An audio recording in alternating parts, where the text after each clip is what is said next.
Hey friends, welcome back to the Mindset Podcast. I am your host, Sally Allen.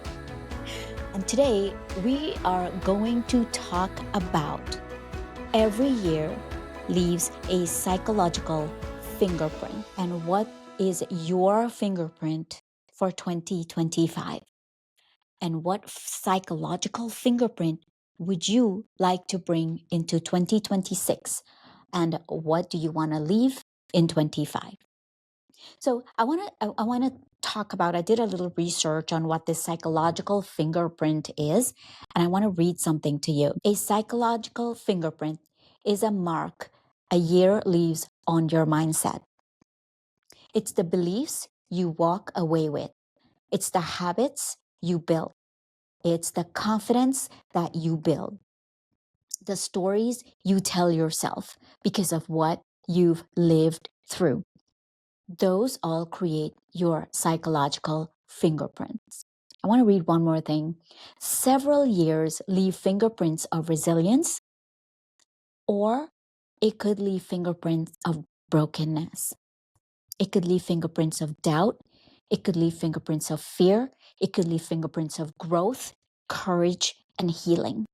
And I want us to focus on that today. As you are leaving 2025, what are some of those psychological fingerprints that you want to leave behind? I really want you to assess your year and look back on some of the things that you were doing that you want to leave behind. Because the thing is, I know that I do not want to be the same person I am in 2025 as I go into 2026. I want to see growth. I want to see new relationships. I want to see friendships. And I want to see the fruits of all the things that I've done in 25. And I want to leave behind some habits. And perhaps I need to leave behind some people and some groups also. And there is nothing wrong with that, because I believe there's a season for everything. And so as you think about what you're leaving behind and what you are taking with you, just think about seasons, and it's totally okay. Like, there's nothing wrong with that. You have to do what you have to do, the things that will move you forward and the things that will propel you to where you want to go next in life. So, some of the things you can do is one, identify the mindset you default to under stress. When you get stressed out, what do you default to right away?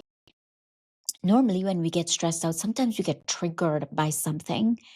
And what's your default right away? Do you make up a story about the situation?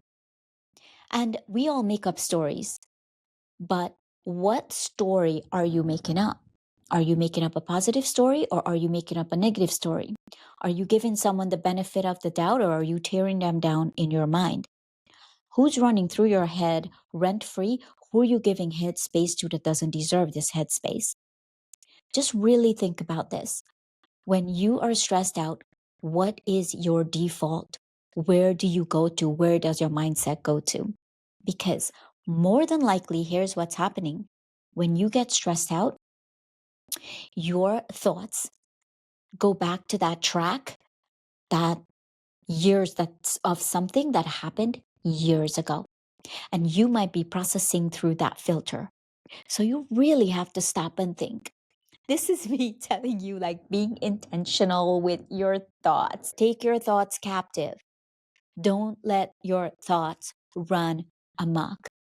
And really analyze, when you get stressed out, where does it go? And then you can flip that.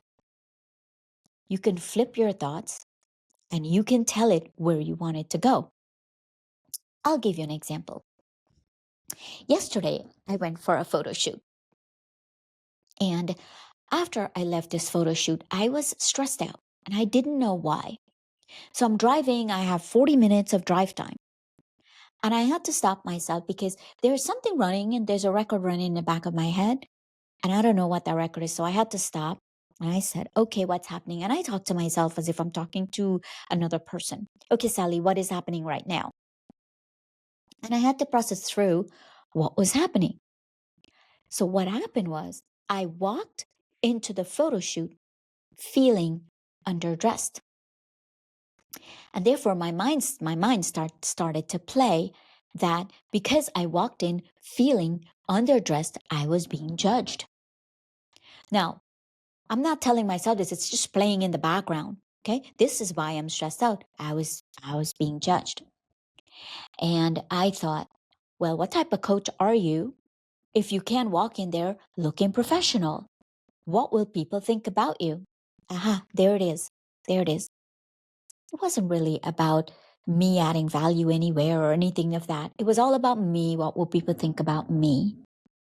And so I had to stop. I had to pause. And I had to tell myself and tell my brain, those women in the room, they're beautiful women. And no one was judging me on this photo shoot. They all loved me as much as I love them. They don't even care how I look. They were all focused on their own clothing and their own shoot that was happening. But that record that was playing in my mind was an old default record. So I had to go back and say, we have a new record right now. We're not doing this anymore.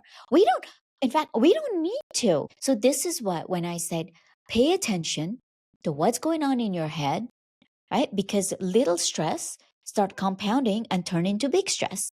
So you need to pay attention to it. You need to talk it out, which I told myself, we're not even going there. It's not even important. It doesn't really matter. No one's thinking about me right now. And you know what? My brain received that. My mind received that, and it stopped dwelling on it. Man, you can so control your mindset.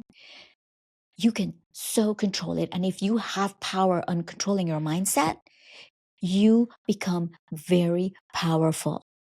No one has control over how you think or space in your head.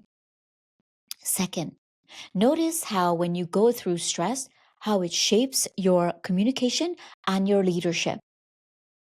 How does it shape you? Meaning, how do you react? What do you do?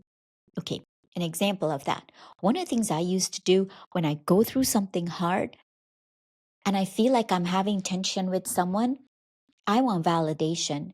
And the first thing I would do is I would run and tell a friend because I want that validation. That's an insecurity in me that I had to work through over the years.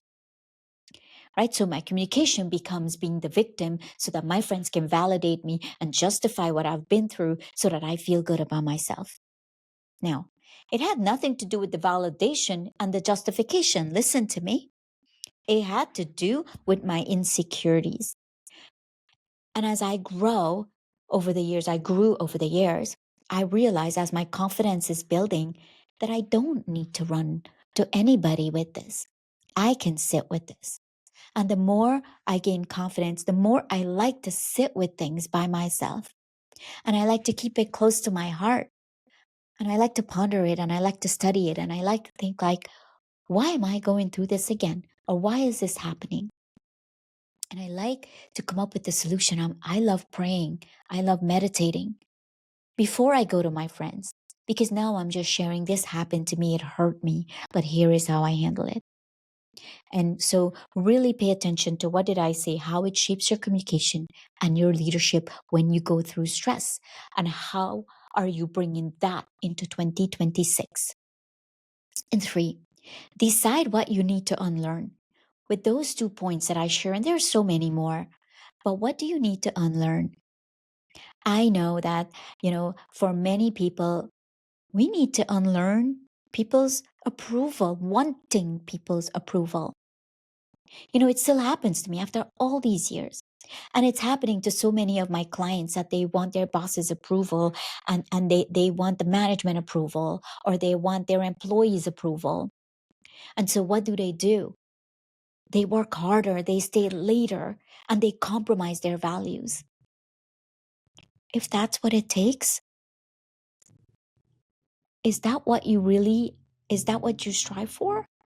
Because if it takes you compromising your values to get people to like you, the problem is not about people liking you. The problem is you liking you. And perhaps that's something you need to leave behind, the opinions of other people. Maybe think about that this holiday season as you go through your goals if you haven't gone through them. I know you've probably gone through your physical goals and the things you want to accomplish, but what about up in here?